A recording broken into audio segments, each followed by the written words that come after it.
Hi, and a warm welcome to another episode of Today's Parent. On Today's Parent, we are all about equipping you to be the best mom, the best dad that you can be, and connecting you with experts from whom you learn information from. Today, we are going to do something a bit different, and she is an expert. Her name is Faith Kioko. We are going to talk about arts and crafts and how we can do more arts and crafts in our home to, encourage our kids to be a bit more artsy. I'm your host, Christine Casina, and welcome to the show. Faith, thank you for joining us today. Thank you so much for having me. Tell me something, what brought about your fascination in arts and crafts? Where did you start from? Way back when I was younger, arts and crafts used to be part of a subject, and then at some point we dropped it off. But I can attest it used to be so useful. Yeah. I'm not sure if it's still there. Is it still there in the curriculum? Currently, with the new system, the new educational system, they're trying to bring it back. So it's going to make a comeback? Yeah, and right. It's under creative arts, so they're trying to incorporate a lot of things, not just craft or just art. They're trying to make kids work more with their hands. Okay. So I think it's a very good addition to the system, yeah. Why are you fascinated with arts and crafts? Well, growing up, I loved to make things and play with things with my hands. And I think I was encouraged a lot as a child. I also saw my mother make things. So we were just a maker kind of family. Right. Yeah, I didn't really take it seriously until I think I left Form 4. Okay. And then my mother pushed me to try something. You know, the way you're sitting and you're trying to figure out what you're going to do with your 1 year. So I had a neighbor who was making jewelry. My mom was like, you need to go and see what she's making and try. So I started making a few things, and then people started asking me, oh, these are really nice. Can you sell them for me? I was like, I can make money. So I started selling. I moved on to trying other materials other than just jewelry. So when you started off, mainly it was in beadwork? Yes, it was mostly in beadwork. Okay. Yeah. Then I moved to working with recycled things for like home decor, and then I started getting market for it as well. And then shortly it just grew and grew, and I decided to go into it full time. Wow. Yeah. And how long have you done this for? So as a hobby, I can say maybe 5-6 years, but professionally around 2.5 years. All right. Yeah. Mm-hmm. Sounds very, very fascinating. Yeah. The reason why I would want to hear from you Yeah. is the connection between arts and crafts Yeah. and our children's development. Yeah. Why is art and crafts important for our children? So kids are very creative when they're small. So most of the times we don't realize because we like to streamline them into one thing. But really it's very important because it allows them to gain skills that they learn when they're kids, and it can become very useful when they're older. And Right. It also gives them an opportunity to experiment. You don't really know what your kid is good at. You don't know where their strengths lie. But when they try things here and there, you get to see what they lean towards more and what is more for them. Right. So number one, you say the benefit of art and crafts is? That you first learn different skills. So what kind of skills? So first of all, when you're making things, I'm a crafter, you work with your hands. So when you work with your hands, you learn how to make things with your hands. You need some resilience. You need to be a little bit agile. You need to be also be patient, because when you're making something, it doesn't always come out the way you want.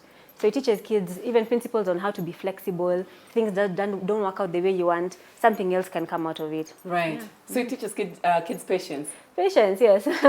For smaller kids, when I was doing my research, it then mentioned that it helps kids build their motor skills. Yes, that's true. Like I have a toddler, and the one thing I was thinking about when I was reading this piece is if I would have started them earlier on arts and crafts, we wouldn't be struggling right now for him to feed himself, because it then helps them build their dexterity. Yes. And holding on to things. Yes, then they can true. easily eventually feed themselves. Yeah. For me it was a connection between arts. Yeah. And a solution to my feeding problems. Yes. That's very important with kids, because they're working with their hands and their fingers, and also like eye coordination. So they get to learn how to see things and notice things with shapes and colors. Right. And they pick up these things faster. Yeah. Right. So another thing that we forget is that crafts is fun. For a lot of kids, it's a lot of fun, and it's an opportunity for them to socialize and build something with other kids and just have like a social life. I think nowadays kids spend a lot of time on the screen. Very true. Or by themselves. Very true. So they don't even get to have social skills a lot at home. So and that's something that we grew up with. We played with people outside, and we got a chance to socialize with other people, and that way we built our social skills. That's an interesting benefit to it. Yeah, so most people, especially parents, you might not know what to do with your kids over the holidays. You might not know what to do with them over the weekends, but putting them in clubs or creating spaces for them where they get to create allows them to socialize with other kids, allows them to build things, and they also end up having like better self-esteem because they're not alone and enclosed or in a classroom just waiting to lift up their hands. It's a very social and interactive kind of activity. And can you imagine how empowering it is that you build something on your own and it's come out this way? Yeah. Can really build your confidence. It does, and it really does build confidence because like I teach in schools and I can see when I am teaching kids, especially with kindergarten, they start off scribbling, they don't know how to coordinate the colors, and then it gets better and you can see it builds some confidence and they're like, I need to show this to my mom, I'm going to show this to my brother, my sister. It's a work that they're very proud of. Yeah. I can imagine. Yes. The very basic of what I should have asked you actually at the beginning. Yes. What is arts? And what is crafts? What is it? Because you know it's normally just put together. Arts and crafts. Yes. Is there a difference? Is it the same? There's a very huge difference. In fact, those are very two wide subjects on their own. So art is more abstract pieces, paintings, drawings, and more of not necessarily just a talent, but something that can be also grown. But crafts is more maker skills. So the ability to make things from hand or even from concept and then developing it to become something else. So I am mostly a crafter, and I realize we have a lot of crafters in our society. Yes, and most of the time we don't realize that that's where they fall. All the people who make beaded work. Or so that's make crafts. Yes, beading, pottery, crafts. Candle making, soap making. Those are crafts. Art, painting. That kind of like you say, drawing and painting. I feel like that is more art. Drawing and painting is mainly art. Sculptures, that's mainly art. But craft is a skill. You don't have to have a talent to do it. It's a skill. Once you know the basic principles, you build on it, you get better at it, and then you get into mastery now where you're really good at it. Yeah, and craft is very wide. There are very many different types of crafts that someone can do. Arts and crafts. Yes. When it comes to the different, to the different age brackets. Yes. Like when, as parents, and sometimes it starts in a very basic way. A friend of mine was making a joke. Yeah. I don't know if that's an arts or crafts thing. Yeah. You buy very expensive toys. Yes. And there's a way the kids always try to, break it apart and see how does this thing work and try to put it back together. Yes. That could be possibly a very crafty kid. Yeah. Yeah? Yeah, that's true. Because, in fact, you'll be surprised. Even kids sometimes end up playing with a thing that you didn't think they would play with. Like they end up playing the toilet roll and you have expensive toys seated somewhere. And you can see that they have interest in small things.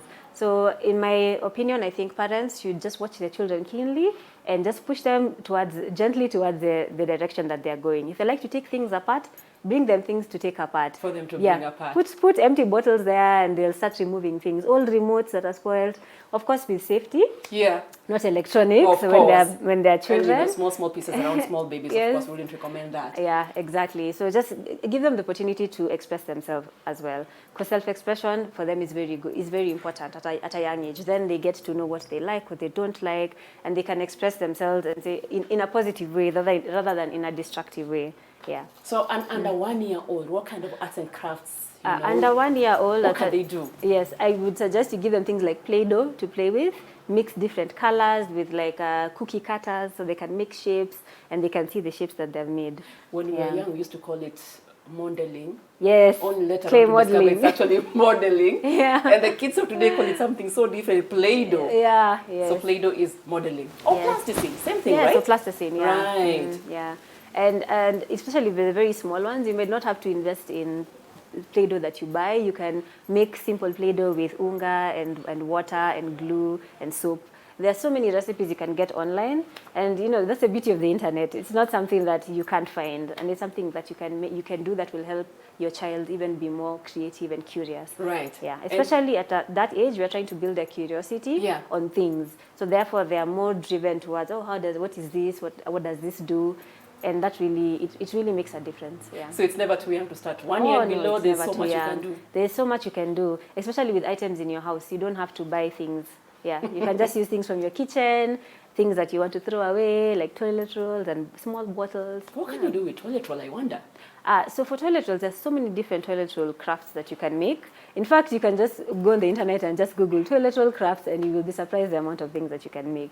You can make little butterflies. You can Wow. Yes, you can turn them into stamps by just folding them in different shapes and putting them in paint, and they stamp on a piece of paper or a fabric, especially for below 1 year.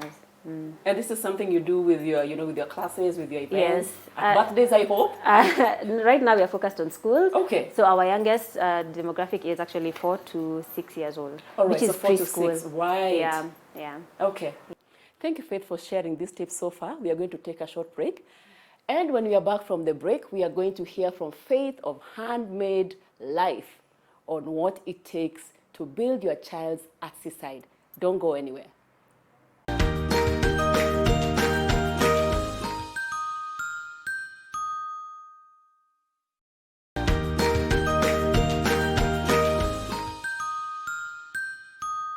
Welcome back to today's episode of Today's Parent. We have been talking to Faith Kiyoko of Handmade Life. She is very passionate about matters, arts and craft, and how we can make our kids more artsy.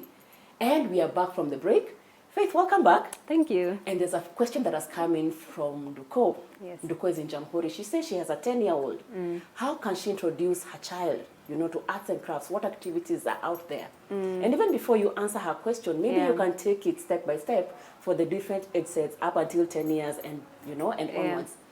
Okay, for the different crafts, let me start with the different crafts that kids can do from different ages. Right. Yeah, normally I like to categorize them as like preschool or kindergarten or before kindergarten and preschool. So those are things that they can do easily, that are like modeling, clay modeling, using painting of tissue rolls, things that they can be messy, but it doesn't have to be perfect, but it still looks nice. So I think that for me is what I would suggest for the lower primary. We need to let our kids get messy. Yes, I would suggest washable markers and washable paints, because they will definitely make a mess. I hear you. Yeah. So those are the kind of activities I would suggest. Things that help them learn more about different colors, so they can see different patterns and touch different textures, just so that they understand that those textures and colors are available, and that they can combine them and come up with different colors. So for that age group, that is what I would suggest for the younger ones. Okay. For the ones between 6 to 10, which is mostly class 1 to 3, kids at that age love TV, they love shows, they love video games. There's a lot of things they like to watch. So the best way to capture their attention is try and to recreate crafts out of what they watch. Out of the screens. Yeah, out of the screen. So their favorite characters. If it's like, let's say, like a Marvel, cartoon? Like a cartoon character. A cartoon character. Elsa? Yes, or Elsa. Mickey Mouse? Yes, such kind of things. They Barney, can make the dinosaur? they can make like Mickey Mouse ears, or they can, if it's a boy, they can do like a mask of like a superhero character. That sounds like fun. Yes, it's something fun and engaging, and it's something they want to play with around. So it's kind of taking what's in the screens and relating it to them outside the screens, like off the screens. Right. Yeah. And for kids like now from maybe class 4 to 8, that's between 11 and 13. Yeah. That's when they're really getting into like the more hobby phase. So you can already tell a pattern. Either my kid is really into fashion or into something else. So now you see that, and then you lean towards it. So you say, okay, if my kid really likes fashion, can they pick up sewing skills?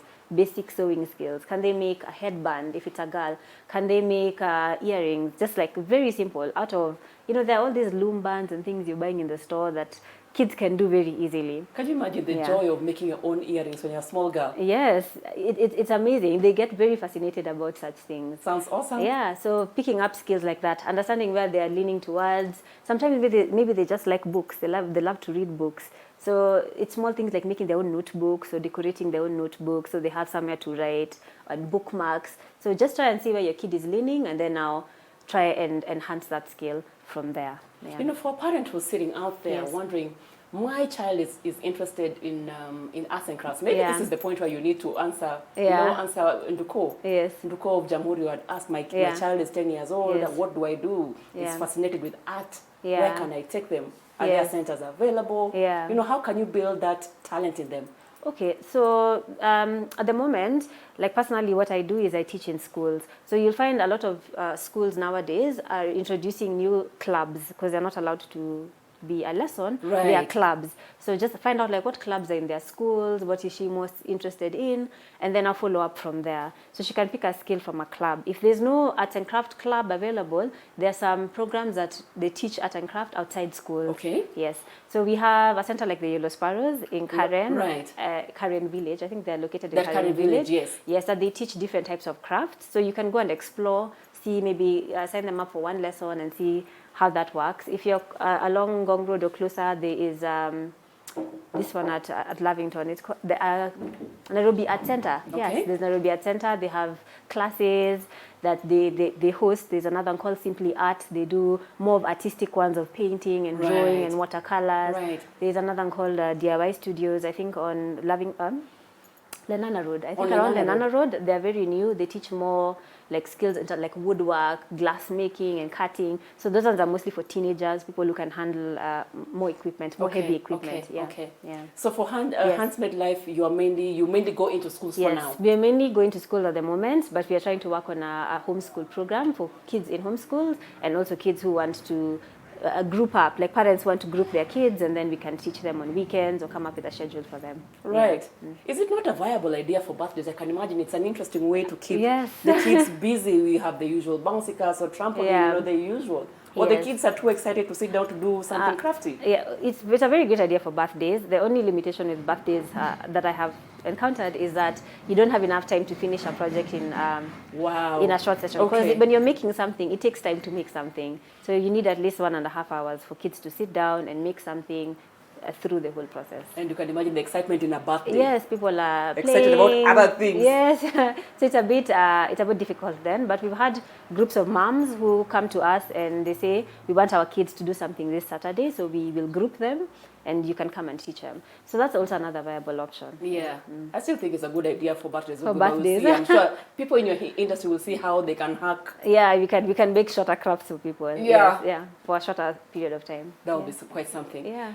For somebody like you who's taken up this line, and clearly it's working for you, and there could be a parent out there who's thinking, okay, what's the future in arts and crafts? Yeah. I don't even know the reason why they removed it way back when, but I used to find it very useful during our time. Yes. So for you, what gave you the confidence to go right into a very different kind of business from the usual accounting, engineering, doctoring?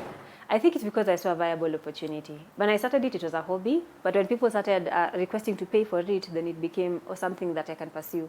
So I went with that line of people paying for the product, and it grew and grew. And I decided I also really like teaching kids, and that's why I went into kids as well. Okay. Yeah. So it's a viable option. There are very many career opportunities that you can get with just teaching. I mean, with just making crafts. Yes. The one concern that I'm sure a parent who's watching has is what future is there for my child who's artsy and interested in crafts? Yeah. Is there, I know with you, Yes. you're finding a way to make it work, and I hope you're happy and you're thriving. Yes. But what advice can you give to a parent out there who has a child who's artsy and they really want to nurture this skill? Well, what I would say is, to be honest, I feel like crafts is the future, especially in this country, because the people who are crafters, they become makers. Makers are the people who become inventors.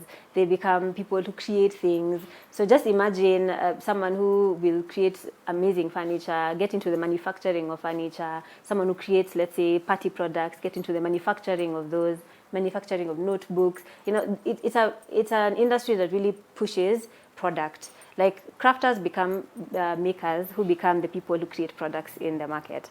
So that, for me, I think is one viable option for most parents. Another thing, it gives them career opportunities like design, guys who want to become designers, engineers, putting up things. You know, those are things that come from people who are very crafty or have skills that have to do with crafting. And you know, I agree with you very much, because we are struggling with unemployment. Yes. And this notion that for you to be in a real job, you need to be in a 9 to 5 and sitting at a desk. Yeah. And you could be so good, you know, with your hands at something. Yes. What if we can nurture that? Yes. For then this generation of artsy, crafty people to then go into their own businesses and build something. Yes, industries are built by this kind of people, artisans, people who create things. So I feel like there's such it can be so big. It can change an economy, and we don't give our children the options to do it. And I think with our system, we were not encouraged to do it, and that's why I currently feel like we have a lack in manufacturing industry and cottage industry, because we didn't have an opportunity to build up such kind of people and skills. And I hope you can get Yeah. to try it with the next, with the the next next generation and with generation. this new system that is coming in. Yes, in fact, the new system is quite encouraging because it also gives the current crafters who are available an opportunity to teach the younger crafters, because they're not as many, but they're still the experts in the industry. Yeah. So Faith, thank you so much for coming in to share. Thank you so much for having me. Arts and crafts. Yes. Getting kids to do stuff with their hands, with Yes. their fingers. Yes. From building their self-esteem. Yes. Nurturing innovation and creativity. The benefits are immense. Yes. And I'm sure for the parents who are watching, Yeah. some of them will take these pointers, and I hope we build another generation of artsy, crafty children. Yes, that is the dream. Thank you for coming. Thank you so much. All the best with your business. Thank you. And with that, we come to the end of another exciting episode of Today's Parent. We have been talking about arts and crafts and how we can nurture another generation of kids who love to do stuff with their kids. And this way, possibly some of them will find ways to be self-employed and be meaningful in the society and do stuff that they love. In studio, we had Faith Kiyoko of Hazmade Life, and she was here to share the importance of arts and crafts to our kids, and I hope we are going to get our kids to be more artsy. I have been your host, Christine Casina. We've been here in studio at Little Cribs, the home of fun, exciting, and durable kids furniture. If you're looking for parenting information, go to www.supermamas.co.ke, and we look forward to having you next time. Happy crafting!